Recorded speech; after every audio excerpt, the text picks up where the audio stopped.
Ladies and gentlemen, please, I would like to present our marketing guru, Mr. David Meerman Scott.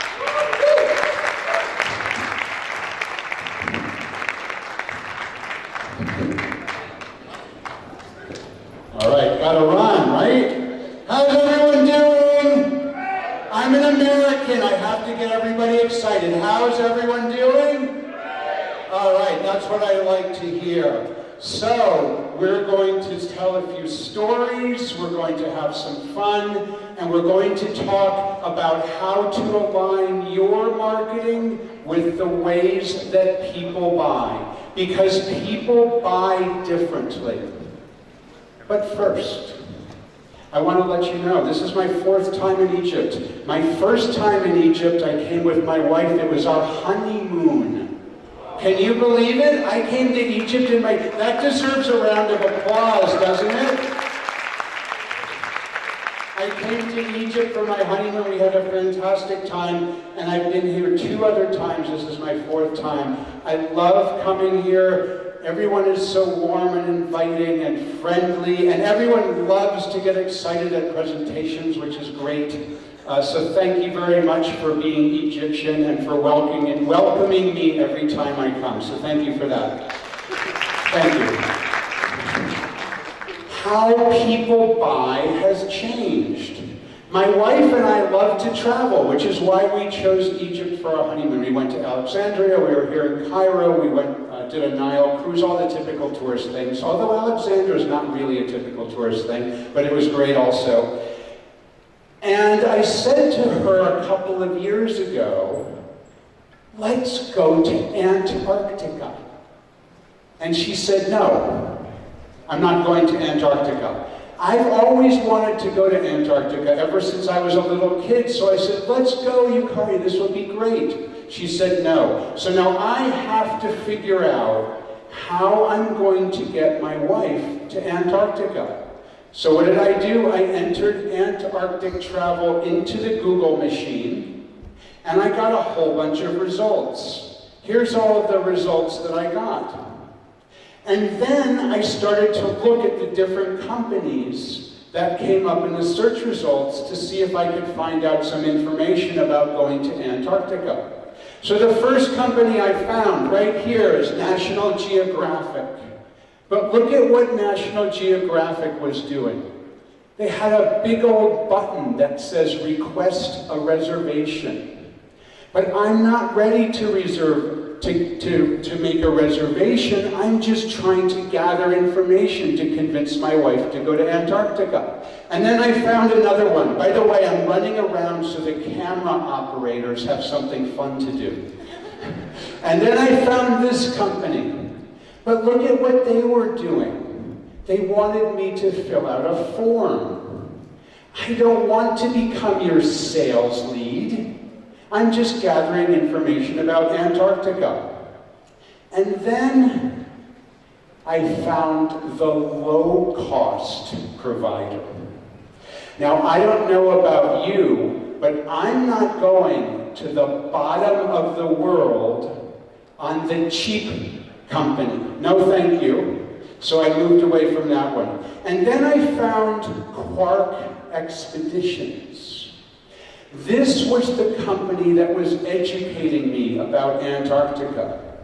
This is the company who was educating me and informing me and providing information to me that I could share with my wife. So I said, wow, Yukari, check this out.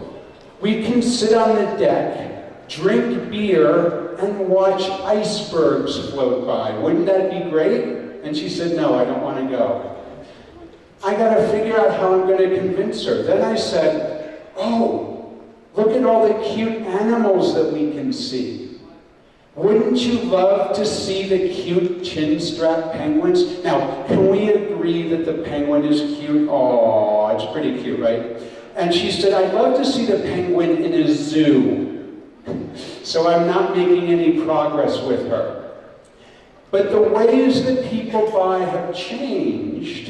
And what I then did was I went to social networks. I went to Twitter, I went to Facebook, and I asked my network, has anyone been to Antarctica? And yes, one of my Facebook friends had been to Antarctica and gave me some information about what it's like to go there that I could share with my wife. But then, Quark Expeditions also contacted me in real time. They had been following people who talked about Antarctic travel on Twitter. I even then connected on Twitter with Hans, who's the CEO of Quark Expeditions. We also connected on LinkedIn, and he provided some information for me to share with my wife. So I shared with her, and she said, David, I want to share with you why I'm not going to Antarctica with you. I said, now I'm going to learn the reason she won't go. And what she said was that she was afraid of throwing up when she crosses the Drake Passage, when she goes from the bottom of Argentina to Antarctica. Now I know what the challenge is, and now I know how I can solve the problem. And again, it was the Quark Expeditions content that helped me to have information to share with my wife.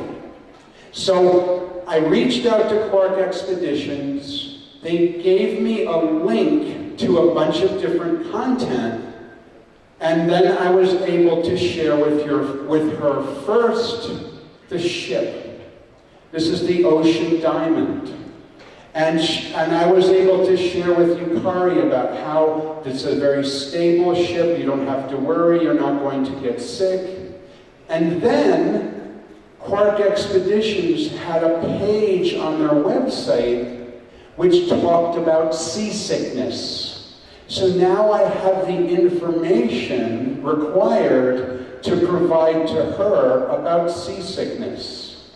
Then they sent me a link to a blog post on the Quark Expeditions website about how to prevent seasickness. And it turns out you can put a patch behind your ear, you can put something onto your wrist, or you can take some medicine. And I shared that with my wife, and she said, oh, okay, well maybe I can do all three. I made progress. So I'm like, oh, maybe I'm going to go to Antarctica after all. And then Quark Expeditions shared a video with me. And I'm going to play that video right now. It's very short. It's only 1 minute.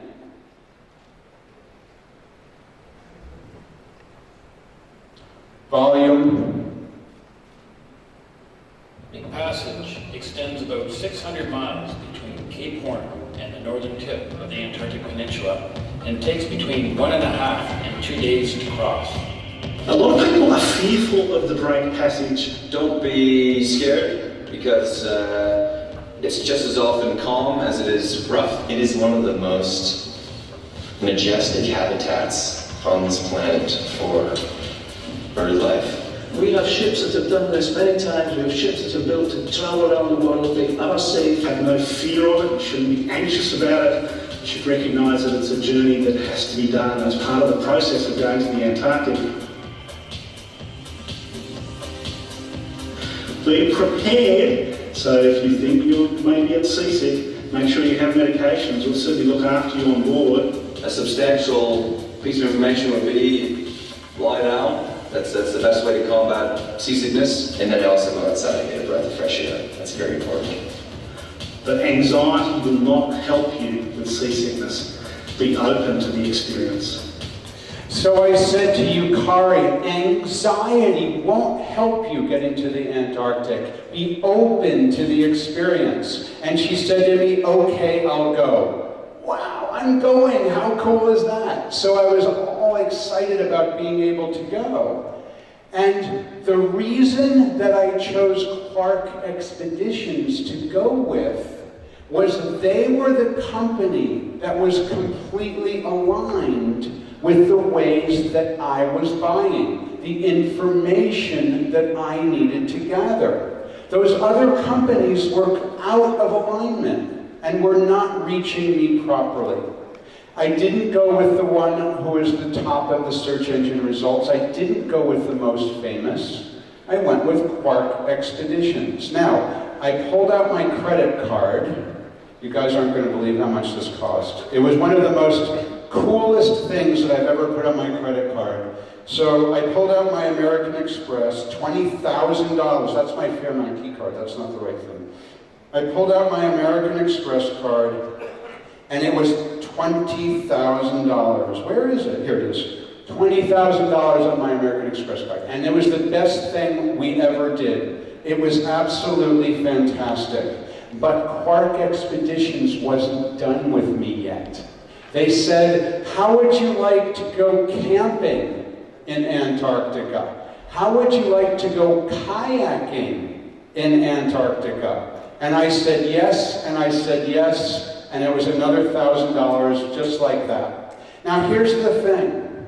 You're going to see this orange slide come up many times this afternoon when I'm presenting. It says you can achieve similar success. And there's no question that you can achieve similar success. Everyone in this room can achieve similar success because these ideas are easy to master. The ideas of understanding your buyers and creating content and being real time. And aligning your marketing with the ways that people buy. Here's evidence that we made it. My wife Yukari and I in Antarctica. Yukari fell in love with the penguins. That's a photo that we took with our ship in the background. We camped in a penguin colony. How cool is that? Where we watch the penguins all night. It doesn't get dark because it's their summertime. And we went kayaking every day while we were in Antarctica. And the reason we got to Antarctica is because of the revolution that's happening right now. The device in your pocket, is a real-time marketing machine. The device in your pocket is a television studio. The device in your pocket is a newspaper press room. The device in your pocket is a photo lab. The device in your pocket is a radio station, and it's all free. But so few people actually use this kind of device. And I told you I've been to Egypt 4 times, and if I can say just a couple of observations about marketing in Egypt. First of all, Egyptian marketers are incredibly creative, and also very creative about creative presentations. Egyptian marketers are creative. Egyptian marketers are really good at understanding the people you're trying to reach. But here's where Egyptian marketers are not as strong as in other countries. Egyptian marketers are not real-time enough. Egyptian marketers create marketing strategies for the future rather than focusing on what's going on right now today. I'd like to illustrate that. So can I please ask to have the house lights turned up? House lights turned up. So I'm going to ask some questions. Here are the answers to the questions that I'm going to ask, as I've been able to ask these questions all over the world.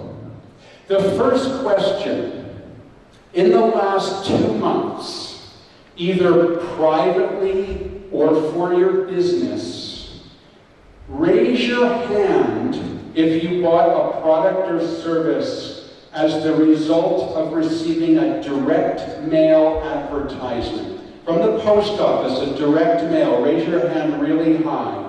I want to see all the hands in the air. 1, 2. 3, 4. Okay, 4. I was right. I said 2%.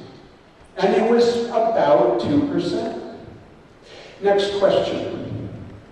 In the last 2 months, either privately or professionally. Please raise your hand very high if you bought a product or service as the result of receiving a cold call from a salesperson. A salesperson called your telephone, you answered it, you bought a product or service. Raise your hand really high. I got a couple of people. Okay, I'm going to say it's 1%, because that was my guess. 1%. Next question. Please raise your hand if, in the last 2 months, you bought a product or service as the result of seeing an advertisement in mainstream media. That's magazine, newspaper, radio, television, billboard. Any of those, raise your hand if you bought a product or service as the result of that. Everybody look around the room. Can we agree that it's 15%? I'm pretty good, right? I know Egyptians better than Egyptians know Egyptians. Next question. Last 2 months, privately or professionally, raise your hand if you bought a product or service as the result of going to Google or any other search engine. Any search engine at all. Raise your hand really high. Very close to 100%. I'll call it 97%. The cameraman didn't have his hand in the air, unfortunately. Hi, I'm talking to you right there. Next question. In the last 2 months, privately or professionally, have you bought a product or service as the result of asking your network a question? That's your Facebook followers, Twitter, LinkedIn. It could even be email. And you said, hey, I'm thinking about buying this kind of product, like I did when I asked my friends about going to Antarctica, and people then got back to you and said, yes, I did that, here's my answer, here's how I can help you. Raise your hand if you can do this. I'm going to say a little bit less than my 95%. I'll call it 70%. Now, here's the thing that's really interesting. No matter where I am in the world, the answers are very similar. So Egyptians aren't that different. But here's the other thing that's really interesting. Why are so many marketers spending so much time and so much money doing those top things? Investing in direct mail, investing in traditional advertising. Why are so few marketers investing in the things that work? That's the question for all of you today. Because this is about aligning your marketing with the ways that people buy. And the ways that people buy are they go to the search engines and they use social networking. It's about real-time connection. It's about understanding how to reach people when the moment is right. Here's what most marketers do. I'm going to pick on an airline. This is Porter Airlines. So I had to go from where I live in Boston to Toronto. And then I found Porter Airlines, and their airline had a ticket that I bought. Round trip, $450, Boston, Toronto, Boston. Okay, good, I'm ready to go buy the ticket. I actually had to go to Toronto to speak at the Microsoft Worldwide Partner Conference. So then, at the end of when I was buying the ticket, they said, would you like to subscribe to our email list? And I said, sure, I'll subscribe to your email list. And that's when it started to happen. They were totally out of alignment from the very beginning. Here's the first thing they sent me. Sale! We're having a sale on our airline tickets. Great. I paid $450. I want to get the sale price. Can I exchange this ticket for a lower price ticket? No, of course you can't. You all know that. Then, a few weeks later, I got this. 40% off sale. Thanks a whole heck of a lot, Porter Airlines. And then I got this one. 50% off. I got, are you kidding me? And then I got this one, biggest sale ever. What? Are you kidding me? It's a little bit hard to see. Toronto, $68. I paid $450. So this is how you get out of alignment, is you don't treat your customers well. You only try to sell your own products and services. You don't create the content that people will engage in. We're ready to buy. Don't try to sell to us. So what could Porter Airlines have done? Well, I suggest that what Porter Airlines could do, you know we're getting down to it when the jacket comes off. What Porter Airlines could do is create interesting information about the places they fly to. I've never been to Halifax, Canada. I'd like to go. Why don't they send me a video about Halifax? Why don't they send me a link to a blog post about restaurants in Halifax? But they don't do any of those things. They're completely out of alignment. This is what Porter Airlines does, and this is what most marketers do. This is a pie chart where the entire pie, 100%, is promotion. But this is my sharing more than selling rule. What you should do is 85% of the time, that really big piece of pie, you should share and engage with your market. 10% of the time, you should create original content. And 5% or less, you should send something of a promotional nature. If you share and engage and create valuable content, people will be open to when you less than 5% of the time want to sell something.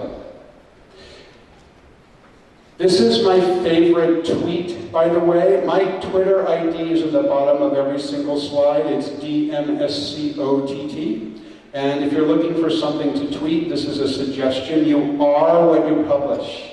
If you're publishing great information like Quark Expeditions, it means you're great. If you're publishing bad information like Porter Airlines, it means you're bad. If you're publishing nothing, I don't even know who you are.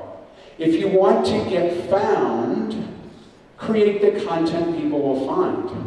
If you want to encourage people to share, create the content that people will share. But the biggest barrier to doing this is fear. And I know that some of you have this fear. Marketing people have a fear of doing something new. Marketing people have a fear of real-time engagement. Marketing people have a fear of letting go. Marketing people have a fear of content creation. I developed a program with Tony Robbins called New Marketing Mastery, and the Marketers League and I are going to make this available for everybody here, 40% off. We'll talk about that later.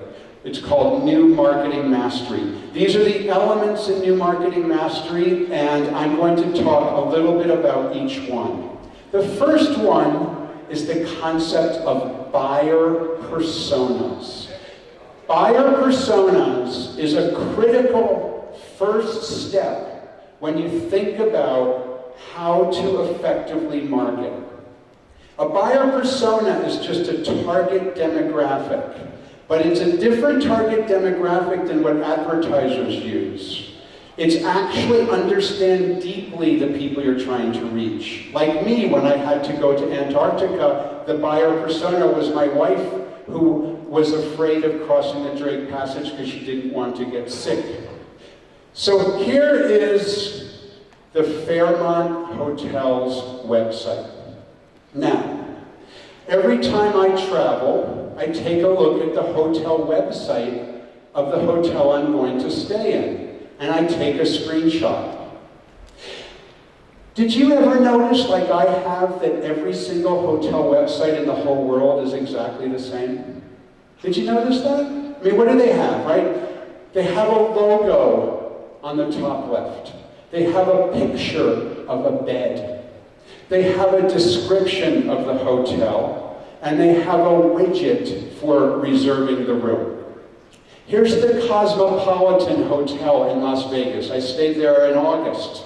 What do we have? Logo top left. We have a picture of a bed. We have a description underneath, and on the left we have a widget for reserving the room. Here is the Residence Inn in Palm Beach, Florida. Stay here as well. We got the logo on the top left. We've got a picture of a bed. We've got a description underneath. We've got a widget for reserving the room. Here's the Quest Hotel in Sydney, Australia. Stayed here a couple weeks ago. We've got the logo top left. We've got a picture of a bed. We've got a description underneath. We've got a widget for reserving the room. Here's the Park Hyatt Hotel in Zurich, Switzerland. Logo top left. A widget for reserving the room.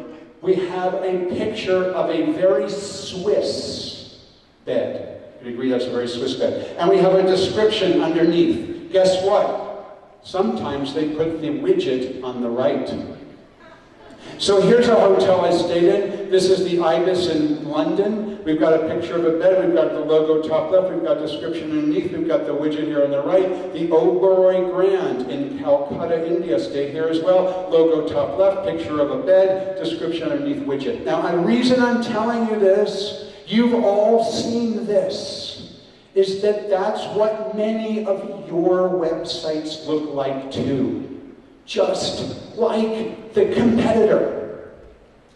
And the reason is that so many organizations are creating content not for their buyers, but about their products and services.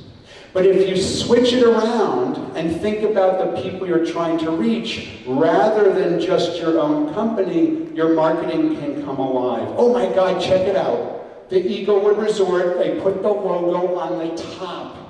They put the widget on the top. Logos in the same place, bed is in the same place, descriptions in the same place. Nobody cares about your products when they're doing research. They care about themselves. So how can you create the kind of content that people will be engaged in? Here are some hotel buyer personas. I'm not in the hotel business. However, in talking to a bunch of people who are, here are some of the potential buyer personas. So first of all, perhaps a business traveler who has to travel to Cairo. They make the decision about what hotel to stay at on their own. Or how about a family coming for vacation who wants to come and see the pyramids? Very different buyer persona. How about somebody planning an event, like the Marketers League? The buyer persona of someone who's going to rent this room, buy the meals and everything else, and by the way, this is a fantastic hotel, great choice. But the buyer persona of the person at the Marketers League who's going to do this is very different than those other buyer personas. Or how about a couple who's planning on getting married and they need a room like this one for their wedding reception? Those are different buyer personas. And if you think about creating content for different buyer personas, your marketing can come alive. I actually found a hotel that does this. I had to travel all the way to Poland to find it. I had a speaking engagement in Warsaw, and I found the Puro Hotel. And get this, their buyer persona is young people who want to go to Poland who consider themselves hipsters. They're hipsters. One of the things that hipsters like to do is take photos and post them onto Instagram. This is their homepage, by the way. I don't see a bed. They don't look like everybody else. It's interesting, it's visual. On this homepage, this was actually one of the inner pages, there's a hipster with orange sneakers. They had an Instagram contest that they were running at the time. And the Puro Hotel, that's the Instagram contest, the Puro Hotel has a blog, And when I checked it out, there was a blog post about milk bars, something hipsters like apparently, with a whole bunch of Instagram-style photos of milk bars. Now that's really interesting. So David, you might ask, what's the ROI? What's the return on investment? How does this help Puro hotels compared to all the other hotels that look exactly the same? Well, the answer is, I went to TripAdvisor. I typed in hotels in Poland. Number one in all of TripAdvisor, Puro Hotels, 862 reviews, 90% said they were great. Because if you target the right buyer persona, and then they go to the hotel. By the way, hipsters like to fill out stuff on their phones. They're willing to fill out the surveys on TripAdvisor. And they say the hotel is great, driving even more people to the hotel. Here's one more example of buyer personas. This is a company called HubSpot. HubSpot is business to business. They're in the marketing automation software business. And I happened to be an advisor of HubSpot. I joined them when they had 8 people, no software, no customers. And I said, let's organize around buyer personas. So here's one of the buyer personas of HubSpot. His name, they actually name the buyer persona, which I highly recommend. This is Internet Ian. And there's a photo, in this case, it's an avatar of Internet Ian. Internet Ian is a web marketing manager. There's all these attributes about him, including, it says, he met his last girlfriend on Facebook. So when you understand the picture of what Internet Ian or people who are web marketing managers are like, you can create marketing that comes alive. Marketing that truly adds value to that particular buyer persona. They have other buyer personas. They allowed me to share this one. What's the result? Here's the result. The company was founded in 2006. I joined their board in 2007. 2014, because they organized around buyer personas and other things like this, they went public on the New York Stock Exchange. Their last earnings announcement, over $350 million in annual revenue. They have a $2.5 billion market cap.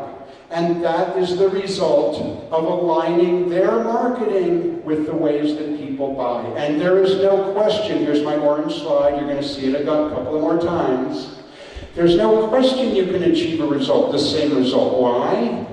Because I worked with HubSpot to do this, and I've seen it with many other companies. If you understand your buyers really well, and you create the content that will reach them really well, you can achieve similar success. Because once you know those buyers, then your job is to create the content that will be interesting to them. And remember I said one of the major things that I think Egyptian marketers need to improve on is real-time marketing.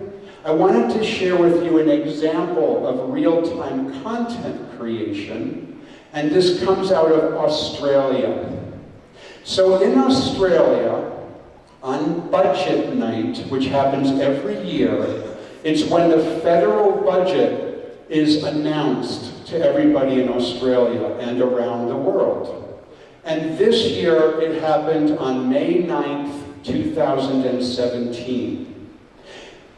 The real-time marketing example, people who understand that everyone in Australia who cares about their financial situation, businesses, individuals, farmers, everybody is going to be attuned, typically with their smartphone, when at exactly 7:30 at night, the federal government announces the budget. So at 7:30 at night, National Australia Bank has all of their marketers, all of their economists, all of their researchers, and all of their executives awake and many times in the office, prepared to create real-time content as this news is breaking, as the budget is announced. So immediately after it's announced, people can find out what National Australia Bank thinks of the federal budget.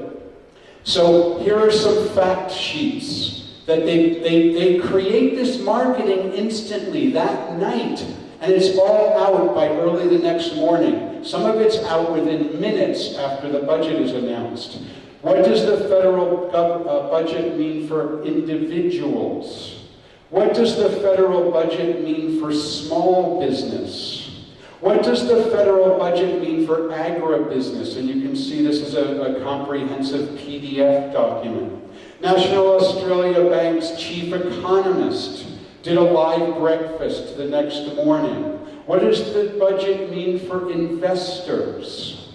And here's a quick video that Cindy Batchelor at National Australia Bank made, and you'll see as I play this video, in the background of where she's speaking, it's dark. The reason it's dark is because she did this video after the budget came out. So I'm only going to play about a minute of it. Here it goes. Sound. Hi, I'm Cindy Batchelor, Executive General Manager of NAB Business, and it's great to be here to really help you understand what's happened in the budget overnight. So I really reflect on what is in it for our small and medium business customers, and it's great to see that the government has extended their $20,000 tax deduction for businesses up to $10 million in turnover. So we really welcome that. So for the next 12 months, our business customers will be able to avail themselves of that. It was also great to see investment in infrastructure. So $75 billion in infrastructure across the nation, in rail, in airports, but also in jobs and opportunities, again, for our business customers to support that growth and to create opportunities for jobs across the nation. So I'm going to move on from here, but you can see all of National Australia Bank creating instant content in real time at the moment that their buyer personas are interested. At the moment it's going to make the biggest effect. Not next week, not next month, not a marketing campaign, but what do you have to put out right this second? I would contrast this kind of marketing with what many marketers do. Now, I could have chosen an Egyptian example for my next one, but I don't read Arabic, so I wouldn't be able to do it. I'm going to read this one in English. The problem is that many organizations are not being human, and in particular, they're using what I call gobbledygook language. Here's some gobbledygook language. Company X. Oh, and by the way, apologies for my friend in the interpretation booth who has to deal with what I'm about to say. Company X provides business integration software to integrate, assemble, and optimize available IT assets to drive business process productivity. Company X delivers an innovative enterprise-class business integration platform that incorporates proven integration technology with next-generation capabilities into one interoperable set of tools that delivers a unique combination of efficiency, agility, and control. Did you guys all get that? I'm a native English speaker. I didn't get it either, don't worry. This is gobbledygook. This is, in the English language, the crazy kind of language that people use. I'm sure there's also examples in Arabic, because there's examples in every language, of the same things that everybody used. I got so fascinated with this gobbledygook, I did an analysis of it. I looked at every single press release issued in the English language for an entire year. And the winner for the #1 most overused word and or phrase is innovate. You've all seen that word many times in marketing in the English language.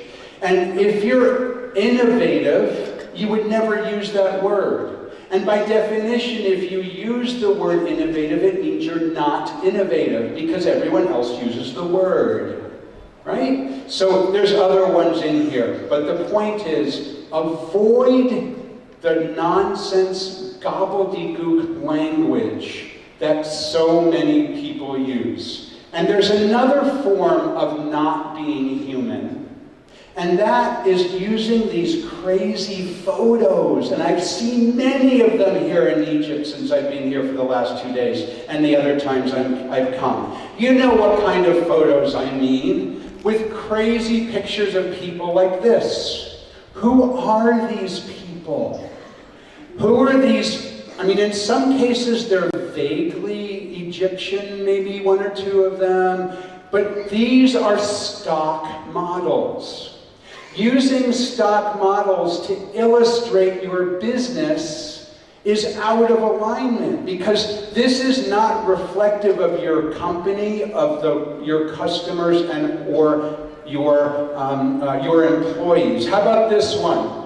We've got happy multicultural people staring into computers. You've seen that shot before. Here's another one of my favorite ones. This is happy seniors wearing white on vacation. This is what the financial services industry use, where I frequently speak. Happy seniors wearing white on vacation. And here is a wonderful example.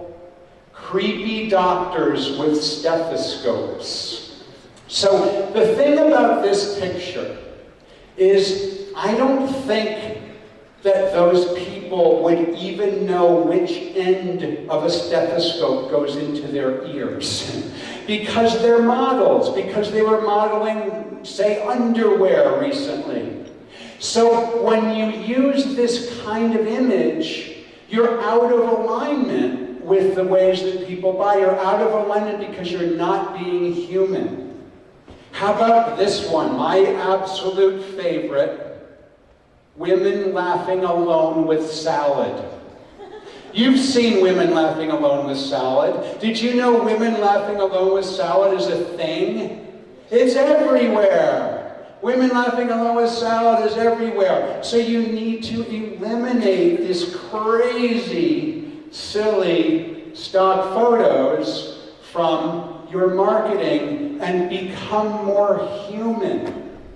I was talking to my friend who works at IBM, and I'm like, Tim, I'm on your homepage, and there's this bald-headed guy, but this same bald-headed guy is on the Constant Contact webpage, and that's something that can frequently happen. So I'd like to invite my friend Ahmed here. Where are you up there? Or my photographer? Come on up, please. Here's how you avoid that.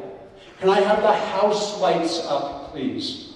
You avoid that by saying no to stock photography and using a real photographer. We've had this, and you've been here shooting all day. He's been shooting all day. Some great pictures, which we'll share later on the various Marketing League sites. But let's get a photo of everybody, shall we? Okay. I'm going to be in it, and then we'll do one without me, so just in case. Ready? Here we go. Oh, look, I can see myself back there. How cool is that? All right, we ready? Everybody look alive. Good. All right? We good? He's a very quick photographer. Thank you very much. One round of applause for Ahmed, please. Because if you use real images rather than, oh, let's get a photo of an audience to use to market our event, it works so much better. The next concept, I believe, is the most important. It's the idea of real-time connection, which I've already talked about. My first job was on a bond trading desk. I worked on a bond trading desk, and it was all about instant communications. It was about real time. It was about what was happening right now. And we made money because we were early in making a trade. With the device that's in your pocket, you can do exactly the same thing. If you're quick to the market, you can make more money. You can bring in more clients. But what most marketers do is they don't operate in real time. What most marketers do is they go into their database. I'm going into my database now. My database is over here. and they root around in their database trying to come up with marketing things that they can talk about. Then they spend their time creating marketing campaigns for the future. What are they going to do next week? What are they going to do next month? What are they going to do next year? And they're focused on what's happening in the future. And if you're spending all of your time focusing on the past and focusing on the future, that you're completely and totally forgetting about what's happening right this second. What's happening right now at 2:10 Cairo time? Because now is when your buyers are looking for what you have to offer. Now is when people are interested. Which brings me to selfies. Egyptians love selfies, I noticed.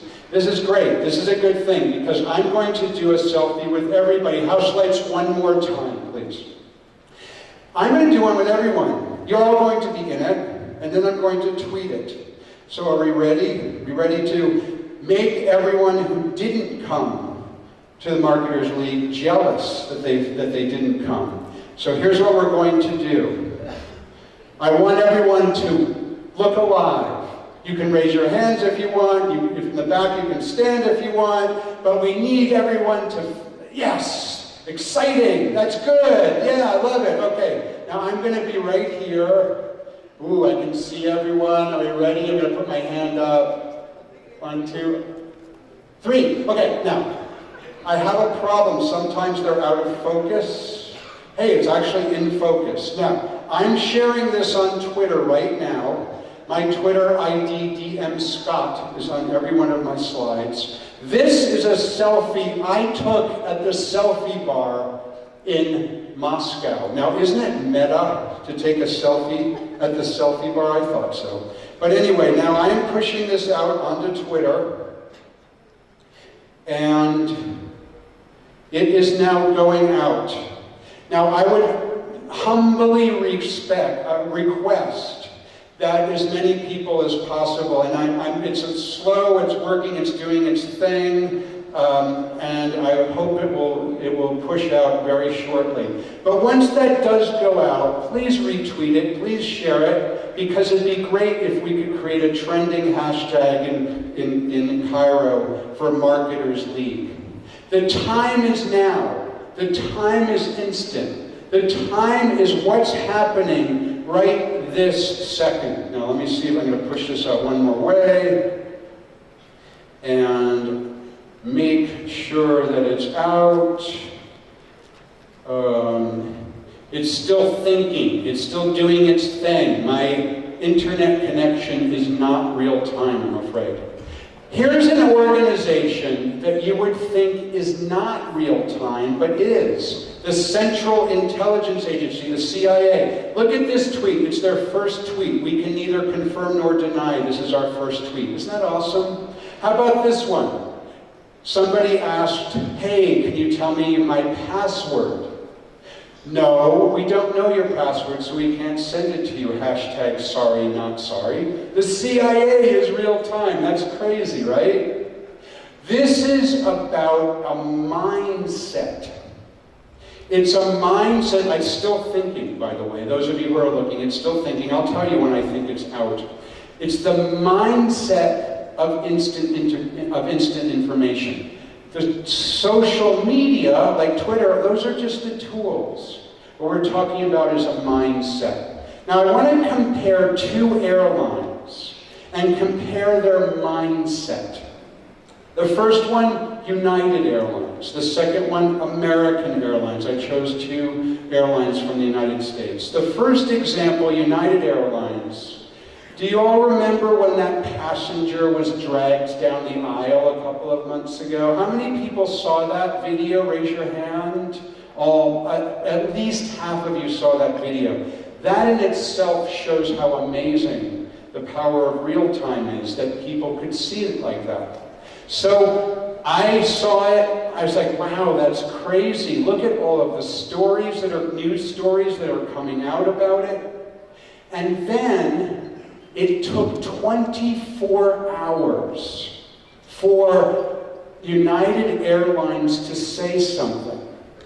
And what United Airlines finally said was, "This was an upsetting event. I apologize for having to re-accommodate these passengers." That was the CEO of United. Do you remember the gobbledygook I was talking about? Like innovative? This is gobbledygook. And United Airlines completely failed when they did this. It was a complete fail. I'm pretty sure my tweet just went out. Looks like it did from my Twitter. This was a fail. And look at what happened to their stock price when the United CEO failed to communicate in real time. I tweeted PR Crisis Communications 101. Gobbledygook from United like re-accommodate does not help. I happened to be in Malaysia at the time, and when I was in Malaysia, less than 48 hours after United sent that, I was seeing construction workers who were, yes, it's out finally. Thank you for almost real-time Cairo internet connection. Less than 48 hours, construction workers in Malaysia were watching the video. That's real time, that's instant, the entire world seeing things that quickly. The time is now. So I was on, now contrast United Airlines with American Airlines. I was on an American Airlines flight, and I had a chance to meet Kobuk. Kobuk is a hero dog, and he saved a woman's life. And he was getting an award as a national hero dog, and he was traveling on American Airlines. So of course I took a picture with Kobuk, and then I tweeted, "Psyched to meet Kobuk, the 2016 American Humane National Search and Rescue Hero Dog." And within 10 minutes, American Airlines tweeted back to me, "Oh wow, we're sure that was a great moment. Hashtag smile." Which is amazing. 10 minutes to get back to me, but more than 24 hours to get back to say something about the passenger United Airlines being dragged. I found this so interesting that I asked if I could meet with the people who do real-time communications at American Airlines. So I went to Dallas, Texas, and they're the world's largest airlines, is headquartered, and this is their real-time media team. And you can see on the wall, they have all of this data that they watch.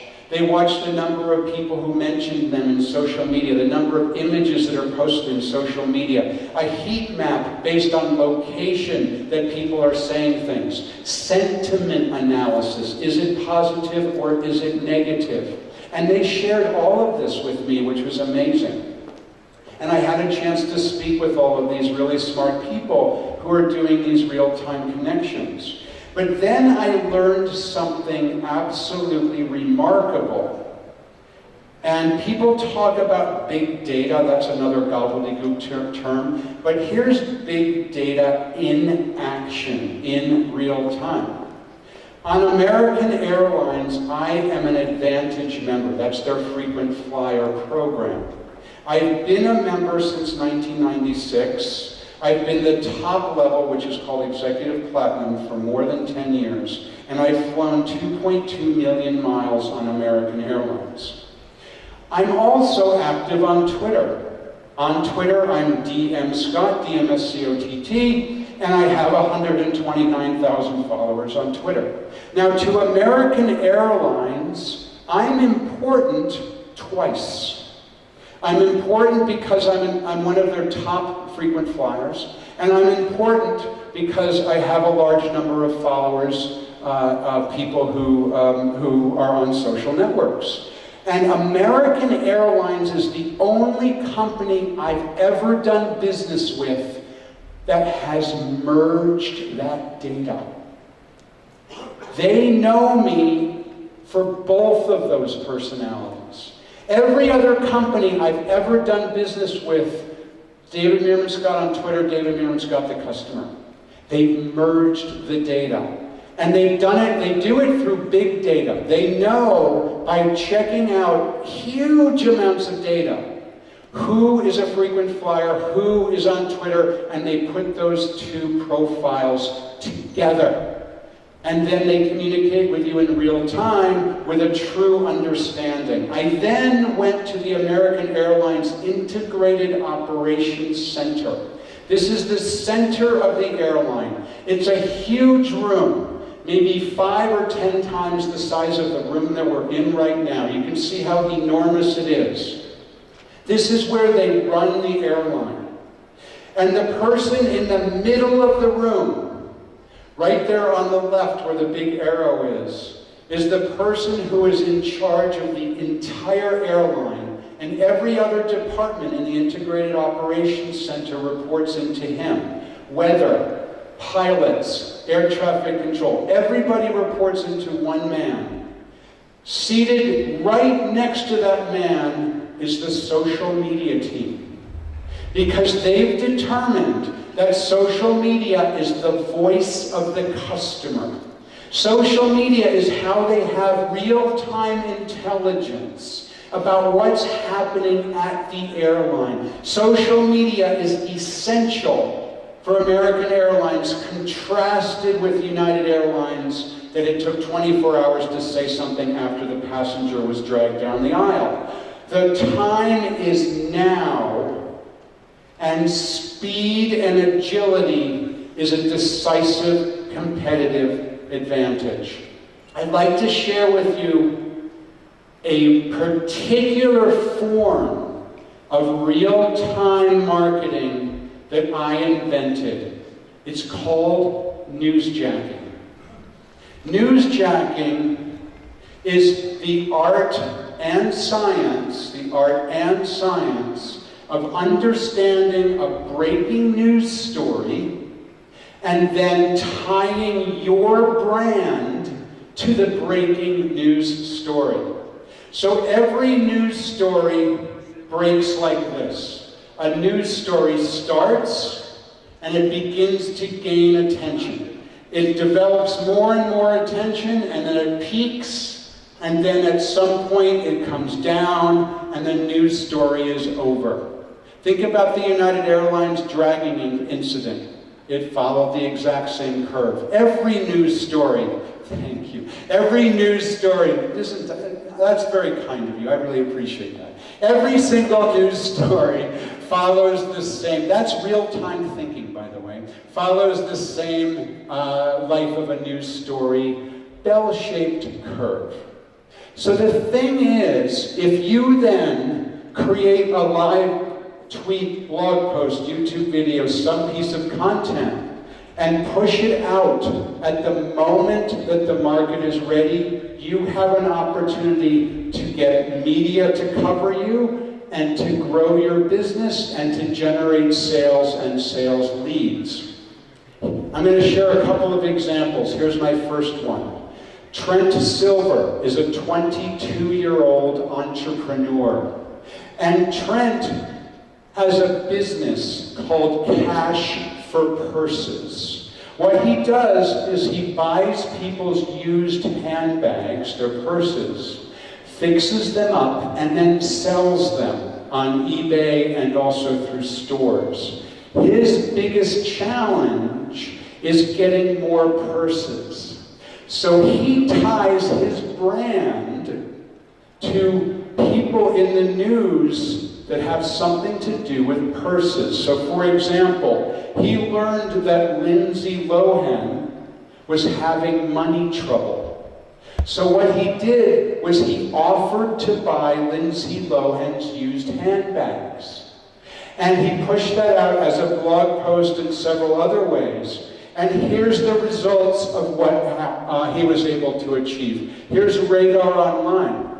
We'll buy your purses, Lindsay. Company offers big money for cash-strapped Lohan's leftovers, with a link to Trent's Cash for Purses business. Here's Huffington Post. Huffington Post says Lindsay Lohan offered money for used handbags by fundraising company, with a link to Trent Silver's business. The Bazinga Cash for Purses, Lindsay Lohan, linking to Trent's business. And this is my favorite headline, Lindsay Lohan's purses may be the key to her financial freedom. And every one of these are pointing to Trent's business. He's only 22 years old. He told me the results of this one newsjacking. He spent no money on it. Newsjacking is free. No media buy required. It's completely free. Push out a blog post, a YouTube video, a tweet with a hashtag. He had 8,000 online inquiries. He converted 19% of them for $250,000 worth of new business. And Trent learned these ideas because he was in a room just like you are right now. He heard the ideas. He did newsjacking, and he reached out to me and said, David, I did some newsjacking. Thank you very much. And there's my orange slide. You can achieve a similar success because people like Trent tell me all the time that they've done newsjacking. Newsjacking is great. It works in all kinds of different cultures, all kinds of different countries and markets. Here are some of the types of newsjacking. The first one is humor. You think about something, if it's funny, you might put it out. You have to think, is it really funny, and is your humor like others people's humor? Valuable information. So you think, oh, okay, is something that I know that's valuable, things that people will want to know. Something you know is coming. The Super Bowl, for example, or budget night in Australia. You know exactly when it's coming and you can be prepared. Politics. You need to be careful, but politics is another thing you can do. So here's a couple of examples of newsjacking. Celebrity. When President Trump came into office, Spotify recognized that former President Obama might be interested in a new job. And President Obama is a known fan of Spotify. He actually put the president's playlist up onto Spotify a number of different times. So the CEO of Spotify, Daniel Ek, said, hey, Barack Obama, I heard you were interested in a role at Spotify. Have you seen this? And they made a special position for the president, which was President of Playlists. Now that's cool. Why is it cool? Because now the media has something to talk about President Obama leaving office because Donald Trump is coming into office. And look at all of those stories that cited that particular newsjacking. Humor is another example. Now, since Alex is here, I decided to show a P&G example. And the P&G example I chose is Charmin. And you think, oh my God, Charmin, newsjacking, what the heck can they do? But there was this really weird story in Colorado. I'm not sure if any of you saw this. But in Colorado, there was this woman, and she's a jogger. And she would jog, and when she had to go to the bathroom, she just did it in people's yards. I mean, it's really gross, but that's what she did. And so some of the news stories, here's one of the news stories. Colorado authorities tried to find serial pooper caught defecating in people's yards. Somebody actually captured some images of her that they showed. Then the hashtag started. It was hashtag Mad Pooper. Isn't that fantastic? So here's a news story about the Mad Pooper. And then Charmin comes into the picture. And Charmin then said, if the hashtag Mad Pooper turns herself in, we'll give her a year's supply of toilet paper to help with her runs. Isn't that wonderful? So then I, of course, had to tweet back to Charmin.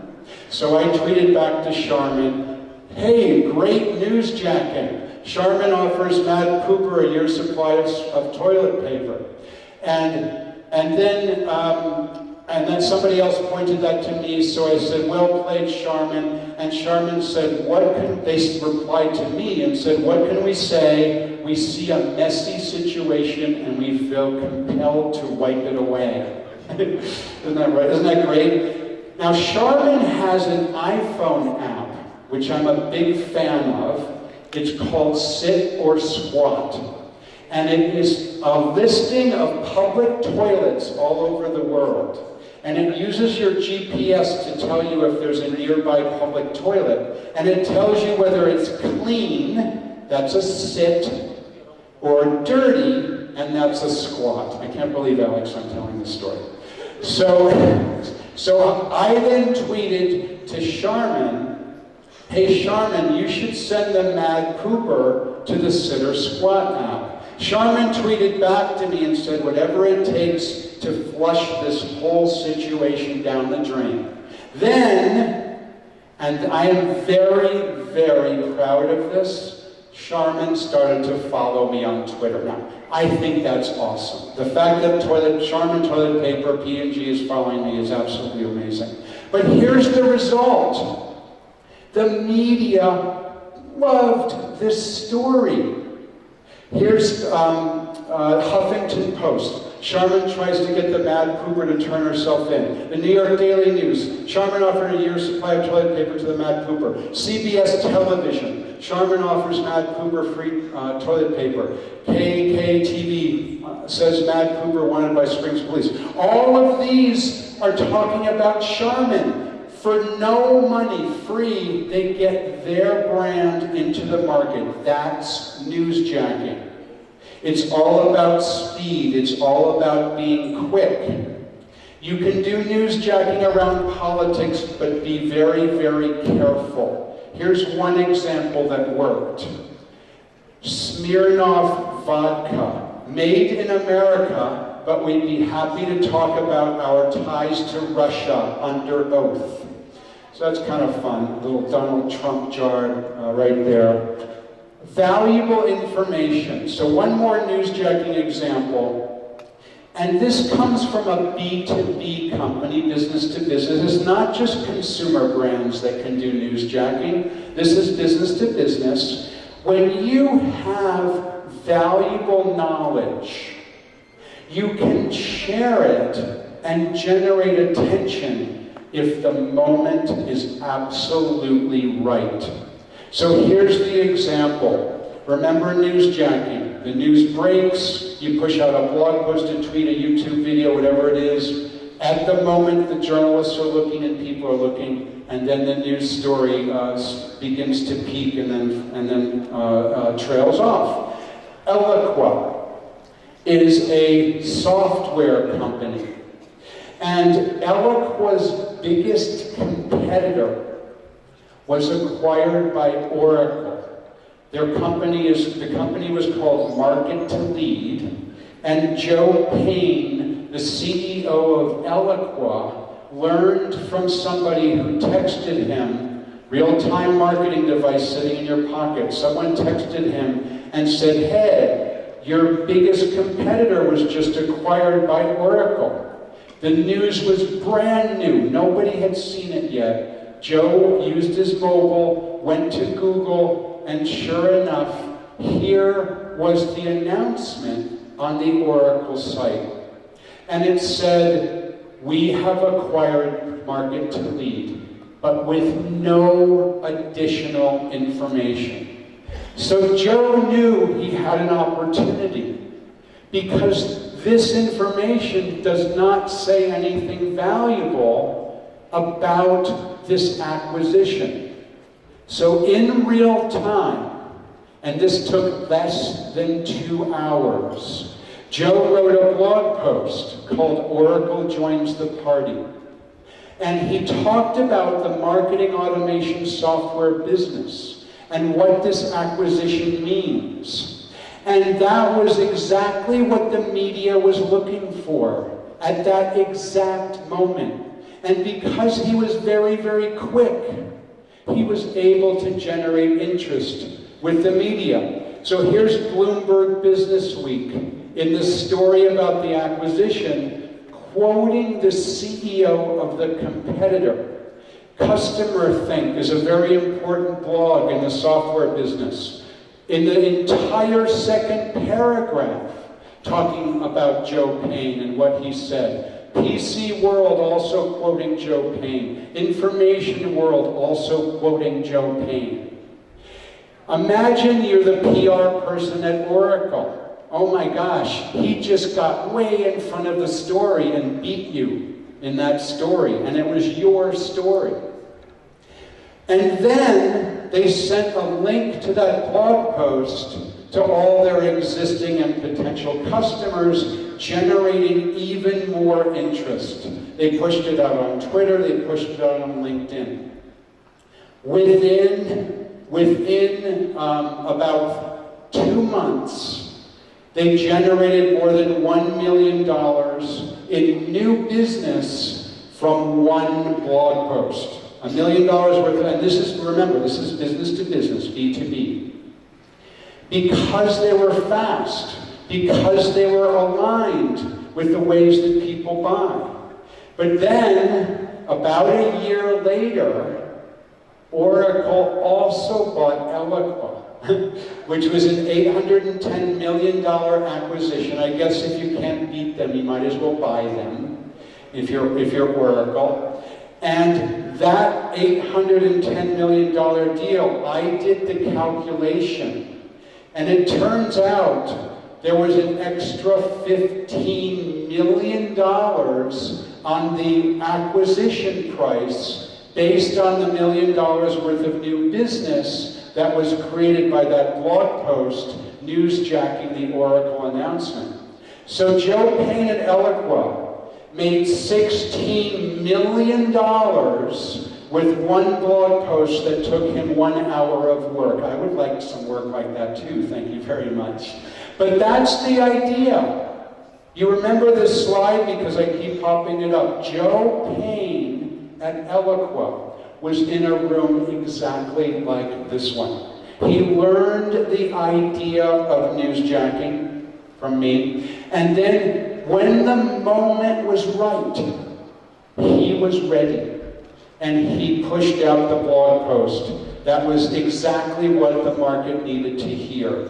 He was completely aligned with his buyers when he did that blog post. Joe Payne made $16 million from one blog post. Think about how much money you might be leaving on the table by not engaging in real-time information, by not being focused on what's happening right now, by not engaging the media when the time is right with newsjacking. So remember, newsjacking is just understanding that breaking news cycle. So now, could I have the house lights, please, one more time? House lights, one more time. We're going to do a little exercise together, all of us, to illustrate this concept of newsjacking. So here's what we're going to do. What we're going to do is we're going to be thinking about a news story that we can newsjack together. And the news story that I chose is the launch in Egypt on Friday of the iPhone 10. So in my mind, that's a pretty important story. I was thinking of some other stories, like there's all kinds of things going on in Saudi Arabia, but I decided, let's not go into politics, let's not go into something that might be difficult. Let's not do that, because you have to be very careful when you newsjack. iPhone 10, the whole world knows about it. iPhone 10, there's tons of news stories about it. So the pre-order started here in Egypt on Friday. Here's everybody lined up at one of the Apple stores to buy the iPhone 10. Here's a whole bunch of news stories about the iPhone 10. So here's what we're going to do. We're going to break into teams. Your team is the people at your table. And what I'd like you to do is spend 6 minutes, only 6, and discuss at your table which one of the companies at your table would be good for newsjacking iPhone 10, and then think about what that newsjacking might be. What could you say about the iPhone 10? And how would you say it? So, would you put out a blog post, a YouTube video, a Facebook live stream, a tweet with a hashtag, a billboard, something else? How would you get the news out there?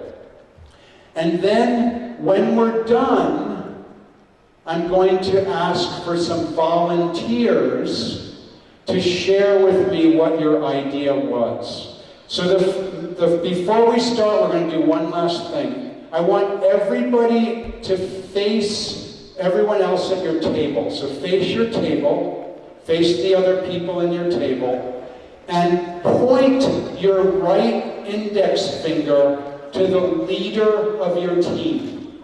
The leader of your team. Whoever has the most people being pointed to right now is your leader. There's one look at that, you guys. It's good. Okay, everyone get it? 6 minutes. Think of one of the companies at your table that can newsjack the iPhone 10. What would you do? How would you do it? 6 minutes. Go.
We have just 30 seconds left, so please begin finishing up.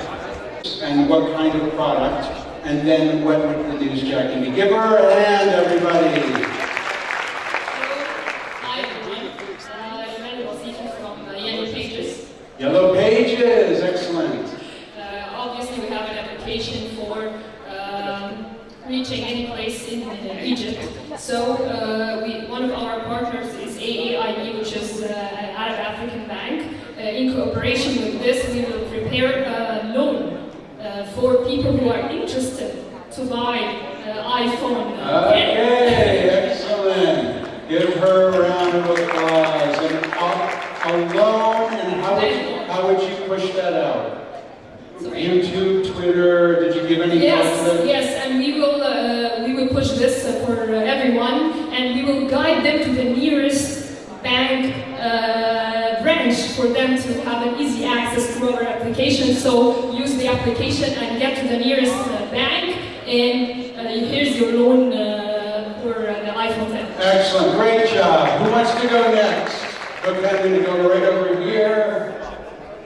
Did you have your hand up? Same thing, the company, and try to be a little bit quicker.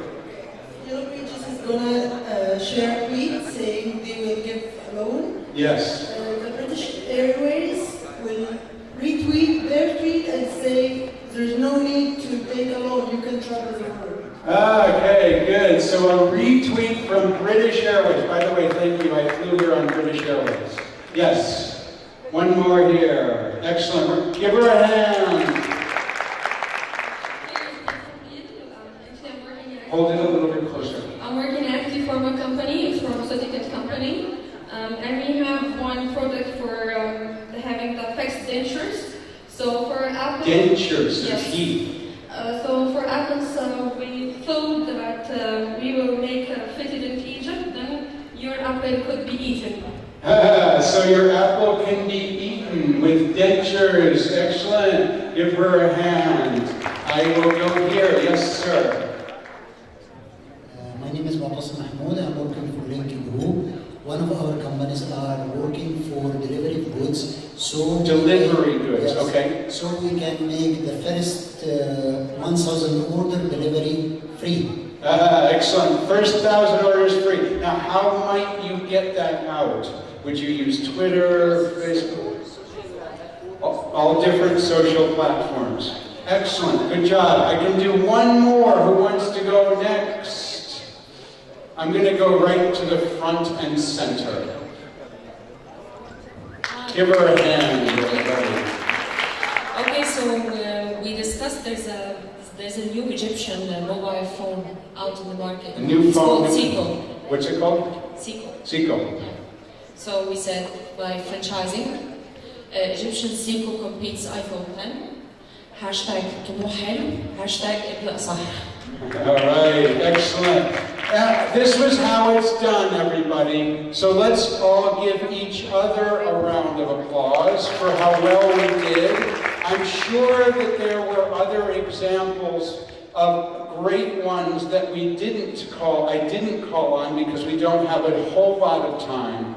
But here's the thing that's really, really interesting about the exercise that we just did, and it's this. When I ask marketers how long it takes to come up with a marketing strategy, they go, oh my God, a marketing strategy. Well, we have to call in the agencies, and we have to reserve the room, and the boss is on the road traveling, so we have to wait for a couple of weeks. And the bottom line is it takes most companies a long time to do a marketing strategy. With newsjacking, we just came up with some examples in 6 minutes. And those examples are not just examples as in let's have fun at Marketers League at our table. These are things that you could actually do. The $1,000 loan from the bank, you should actually do that. The dentures, let's do it because this is how those examples I've shared actually get out there. Many times when I do this exercise, there will be people, while I'm still on stage, that have actually sent the tweet that they talked about, or started working on the blog post that they talked about. So since I don't speak Arabic, oh, where is my little clicker? Did I lose my clicker? Is it over there somewhere? Where did I put it? I put it behind my screen. Thank you very much. I don't speak Arabic, so I wasn't able to find any news jacking of the iPhone 10 in Arabic, but I did find Egypt Today, and they had all the things you can spend 30,000 pounds on rather than the iPhone 10, which I think is a very clever news jacking. You can buy a professional camera. You could rent a villa for a month. You could buy a scooter. So it's all about aligning your marketing with the ways that people buy and aligning your marketing with the real-time market of what's happening right now, what's happening this second. The final concept is implementation. That's the biggest challenge, in implementation. So I think a way to be thinking about how you can become real-time is to consider that a real time is a mindset. A mindset about becoming instant. And the best analogy that I've got is it's very similar to the mindset of becoming fit and healthy. You don't become fit and healthy by going for a run once a month. You don't become fit and healthy by eating one less piece of pizza every day. You become fit and healthy by developing a mindset about diet and exercise. I know a lot about that because on my 50th birthday in 2001, I weighed 96 kilos. This morning I weighed 69 kilos. So thank you very much. I developed a mindset about becoming fit. I used to not be able to do any pull-ups, and now I can do 6 sets of 10 when I decide to do my pull-ups. You saw me running on the stage. I could run a lot faster, but I chose not to. I can do the exercise. I'm going to demonstrate one thing, which I would like to do for you. And I need the camera to be on me. I think, it's good, it's on me. So I'm going to go this direction. I do plyometric push-ups, which is where you get your entire body off the ground. Let's do 3 of them. Ready? 1, 2, 3. Okay, now here's the thing. Thank you very much. I'm 56 years old. I spoke at a university about 2 weeks ago, and I said, does anybody want to do a contest of plyometric push-ups? The teenagers and 20-somethings did not want to challenge me. If you put your mindset to it, you can do anything. And you need to put your mind to the idea of real-time instant connections. Because it's pretty easy to do. You just have to say, I'm going to do it. I'm going to develop that mindset. Very much like fitness. The biggest barrier is fear. Remember my wife Yukari? She was fearful of going to Antarctica. But I was also fearful in Antarctica because I wanted to jump into the water. I wanted to jump into the Southern Ocean. I said to the people on the ship, may I jump in? They said, okay, but we have 2 rules. What are the rules? Number 1, they put a rope around your waist. Why are you putting a rope around my waist? So if your heart stops when you jump into cold water, we can reel you in. Number 2, we're going to have the ship's doctor on the gangplank. So I said, all right, I'm game, 1, 2, 3. And I jumped in. And I figured as long as I'm jumping, I might as well do a cannonball. And as long as I'm in the water, I wanted to touch an iceberg. So I started to swim. You see the icebergs behind me? Started to swim, but I forgot that I had the rope around me. So I got pulled back. I didn't touch an iceberg, but I managed my fear of jumping into the water. So you need to do the same thing. You need to manage your fear of this kind of marketing. I'm David Meerman Scott, and this has been an absolute pleasure to be back in Egypt. Thank you all very, very much. I'll be here for the next 2 days. Thanks so much. Thank you.